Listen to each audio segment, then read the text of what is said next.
Hey there, and welcome back to the Wealthy Good Life podcast. You know, a lot of you out there dream about starting your own business. But what if you don't have a ton of cash to, throw around? Well, that's exactly what we're going to be tackling today, how to launch a successful business without breaking the bank. Yeah, it's a common misconception that you need like a huge pile of money to become an entrepreneur. So true.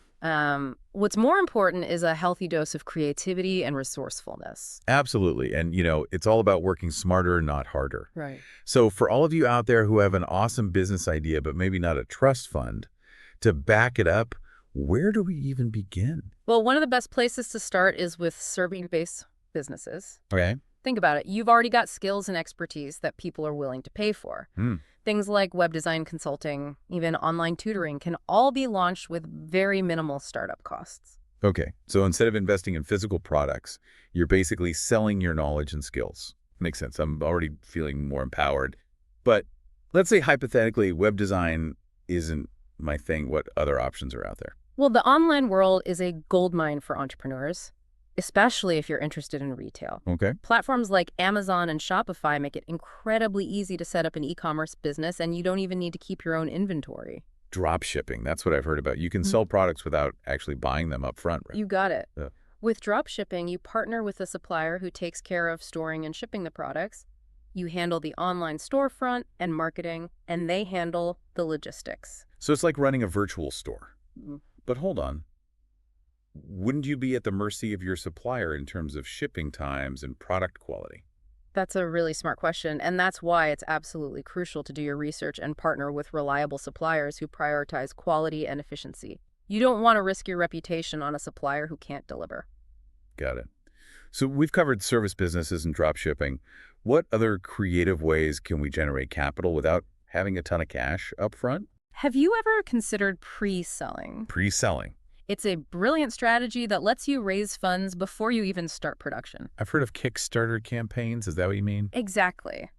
Platforms like Kickstarter are great examples of pre-selling, but it's not just for tech gadgets or creative projects. Okay. You can pre-sell physical products too, maybe by offering pre-orders for a limited edition item or creating a wait list to generate buzz. Now, this is where things get really interesting. Okay. I'm all ears. Why is pre-selling so effective? Tell me more. What's so fascinating about pre-selling is that it accomplishes a few things at once. Okay. First, it proves that there's actual demand for your product if people are willing to pay for something that doesn't even exist yet. Yeah. You're on the right track. Makes sense. Second, it dramatically reduces your financial risk. You're essentially using your customers' money to fund production, so you're not dipping into your savings or racking up debt. Wow. That's a game changer. It's like a built-in market test and a funding solution all rolled into one. It also creates this awesome sense of anticipation and exclusivity for your early customers. But let's be real, starting a business with little to no money requires a certain mindset. You said it. It's all about adopting a bootstrap mentality, being resourceful, frugal, and willing to roll up your sleeves and get things done. Okay, I like that. Think of it like this. You're not limited by your resources. You're empowered by your creativity. Love that. Do you have any inspiring examples of entrepreneurs who started with very little and built successful businesses? There are so many. One that comes to mind is Sarah Blakely, the founder of Spanx. She started her company with just $5,000 selling her shapewear straight from the trunk of her car. Wow. Talk about hustle. Okay, so I'm feeling inspired, but I also need some practical tips. What are some specific things we can do to embrace that bootstrap mindset and manage costs in the early stages? Well, bartering is an excellent way to get what you need without spending cash. Let's say you're a web designer. You could trade your skills for accounting services from another entrepreneur. It's like building a mini economy within your network. I love that. What other cost-saving strategies should we have up our sleeves? Any secret weapons? Don't underestimate the power of free trials. A lot of software companies offer free trial periods, which is a great way to test out different tools before you commit to a paid subscription. And don't forget about your local library. They often have workshops, classes, and even business resources that can be incredibly helpful. Oh, and speaking of helpful resources, I want to remind you all to check out wealthygoodlife.com. Yes, wealthygoodlife.com is an incredible resource for entrepreneurs at any stage. Absolutely. Whether you're just starting out or you're looking to grow your business, you'll find tons of helpful articles, tools, and a supportive community over there. It's a one-stop shop for all things entrepreneurship. Okay, Back to bootstrapping. We've talked about being resourceful, but what if you hit a point where you need a little financial boost to get things moving? Even if you're starting with limited funds, there are alternative funding options out there. Okay. Crowdfunding, as we mentioned before, can be a fantastic way to tap into a community of supporters and raise capital. And then there are small business grants and even loans from friends and family. Let's dive into those options a little deeper. Starting with crowdfunding, what types of businesses tend to do well on platforms like Kickstarter? Crowdfunding tends to work really well for businesses with a strong story or a unique product that captures people's imagination. It's a great way to build a community around your brand and generate excitement for your launch. What about small business grants? Any advice for someone who's exploring that avenue? Do your homework. There's a wide range of grants available, each with its own set of requirements and focus areas. Look for grants that align with your business type and your mission. There's something out there for almost every type of business. And last but not least, let's talk about loans from friends and family. This can be a tricky one. So what are some important things to keep in mind? It's absolutely essential to approach these loans with the same level of professionalism you'd bring to a traditional bank loan. Have a solid business plan, put the terms of the loan in writing, and be prepared to make timely payments.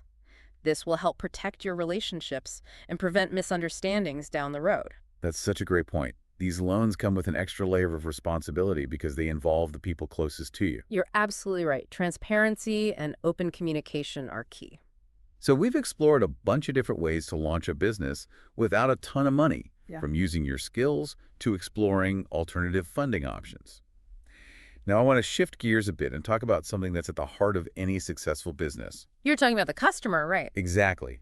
You can have the most brilliant idea in the world, but if it doesn't solve a real problem for real people, your business won't go very far. That's the truth. It's all about understanding your target audience and making sure you're offering something they truly need and value. Okay, I'm with you on that. But how do we know we're on the right track? How do we connect with potential customers and make sure our business idea is something they're actually interested in? Don't be afraid to have real conversations with people. Yeah. Talk to your network, go to industry events, join online forums, put yourself out there, and connect with people who might be interested in what you have to offer. I love that it's all about getting out there and engaging with your potential customers. Exactly. And those conversations, they can be so valuable for getting feedback and like refining your business idea. So true. You're basically getting insights straight from the source. Right. What else should we be doing to connect with potential customers, especially when we're working with a limited budget? Yeah, that's where your creativity comes in. There are tons of low cost or even free ways to get your business in front of the right people. Okay. Think about leveraging social media, creating content that addresses their pain points, or even partnering with other businesses that cater to a similar audience. It's all about thinking outside the box and finding those unconventional ways to get your message out there. I'm starting to realize that a limited budget can actually spark even more innovation. Absolutely. And don't underestimate the power of building genuine relationships. Networking, both online and offline, can be incredibly valuable. Attending industry events, joining online communities, engaging with people who are interested in your niche, it all adds up. I love that it's not just about finding customers. It's about building a supportive community around your business. You never know what opportunities might come from a simple conversation. Okay, so let's fast forward a bit. We validated our idea, we built our MVP, we're connecting with customers. What are some of the biggest mistakes entrepreneurs make in these early stages? One common pitfall is trying to do too much too soon. It's easy to get swept up in the excitement and feel like you need to be everywhere at once, but spreading yourself too thin can lead to burnout and hinder your progress in the long run. So focus and prioritization are key. What other traps should we be aware of? Not listening to your customers, it's so easy to fall in love with your own ideas and assume you know what's best. But the most successful businesses are the ones that are constantly seeking feedback, iterating based on what they learn, and adapting to the ever-changing needs of the market. That makes so much sense. Your customers are your greatest source of information. They can tell you what they need, what they want, and what they're willing to pay for. Exactly. So build those feedback loops into your process early on. Make it easy for customers to share their thoughts and suggestions, and be open to making changes based on what you learn. I love that it's all about being flexible and responsive to your customers' needs. Yeah. And speaking of being responsive to your audience, I want to remind everyone listening to check out wealthygoodlife.com. Yes, wealthygoodlife.com is packed with incredible resources for entrepreneurs, articles, courses, and even a forum where you can connect with other like-minded individuals. It's a fantastic resource for anyone who's serious about building a successful business no matter what stage they're at. Get back to our conversation. We've talked about a lot of practical strategies, but I want to touch on something that I think is crucial for any entrepreneur mindset. How do we stay motivated and focused when we're facing those inevitable challenges that come with starting a business? It's all about finding your why. Why are you doing this? What impact do you want to make? What legacy do you want to build? Connecting with your purpose and your passion is what will fuel you through those tough times. So it's not just about the product or the service, it's about the bigger vision, the driving force behind it all. I love that. What are some other mindset shifts that can help entrepreneurs, especially those starting with limited resources? Embrace the idea that limitations can actually breed creativity when you're working with constraints. You're forced to think outside the box, find innovative solutions, and make the most of what you have. It's about turning those I can't statements into how can I questions. That's such a powerful reframe. Instead of viewing limitations as roadblocks, see them as opportunities for innovation. I think that's a great mantra for any entrepreneur. Okay, we're getting close to the end of our deep dive, and I want to make sure we leave our listeners with some actionable advice. What's one small step someone can take today to move their business idea forward, no matter how much money they have? The most important step is to simply take that first tiny action towards making your idea a reality. It doesn't have to be anything grand or elaborate. It could be as simple as jotting down your business idea, sketching out a logo, or researching your potential competitors. The key is to overcome inertia and take that initial leap. I love that don't wait for the perfect moment or the perfect conditions. Just start taking action today. It's about building momentum and believing in yourself and your vision. And remember, every successful business started with an idea. You have the power to turn your vision into reality one step at a time. That's such an inspiring message. And for those of you who are ready to take that next step, I want to remind you to visit wealthygoodlife.com. You'll find a wealth of resources to support you on your entrepreneurial journey. Articles, courses, a supportive community, it's all there waiting for you. Okay, before we wrap up, I want to touch on a topic that often comes up when people are thinking about starting a business sphere. It's natural to feel a little apprehensive when you're stepping outside of your comfort zone. What advice do you have for overcoming those fears and doubts? Fear is a natural part of the process. It means you're pushing yourself, growing, and taking risks. The key is to not let fear paralyze you. Acknowledge it, understand where it's coming from, and then find ways to move through it. So it's about recognizing that fear is often a sign that you're on the right track, that you're doing something that matters to you. Exactly. And remember, you don't have to do this alone.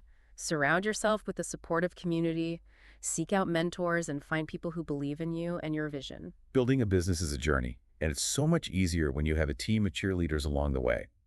What are some other ways we can cultivate that sense of support and community as entrepreneurs? Joining online forums or groups specific to your industry or niche is a great way to connect with other entrepreneurs who are going through similar experiences. It's a space to share your challenges, celebrate your wins, and learn from each other. That's so valuable, having that sense of camaraderie and knowing that you're not alone in the ups and downs of entrepreneurship. And don't be afraid to reach out to people you admire, whether it's other entrepreneurs, mentors, or even just friends and family who believe in you. Ask for advice, share your ideas, and build those connections. You never know where they might lead. I love that it's all about building your network and finding those people who will champion you along the way.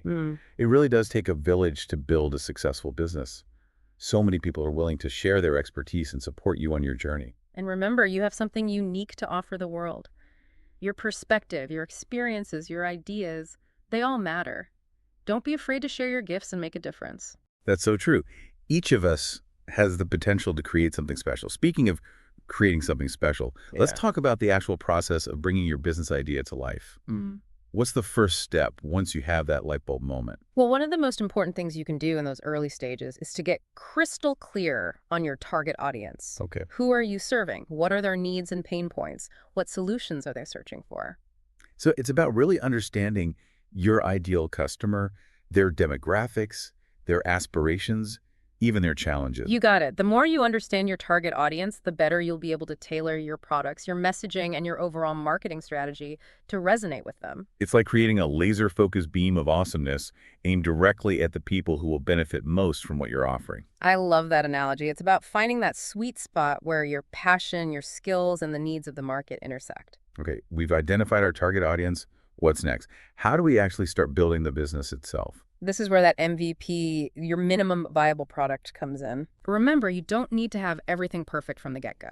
Okay. Start with a simplified version of your product or service that addresses the core needs of your customers. It's about getting something out there, quickly gathering feedback and iterating based on real-world insights. Exactly. The MVP allows you to validate your assumptions, learn from your early customers, and make adjustments along the way. It's a much more agile and efficient approach than trying to build a perfect product from the start. And it reduces the risk of investing a lot of time and money into something that might not resonate with your audience. Okay, we've built our MVP, we're getting feedback, we're making adjustments. How do we know when it's time to start scaling the business? Scaling is an exciting phase, but it's important to approach it strategically.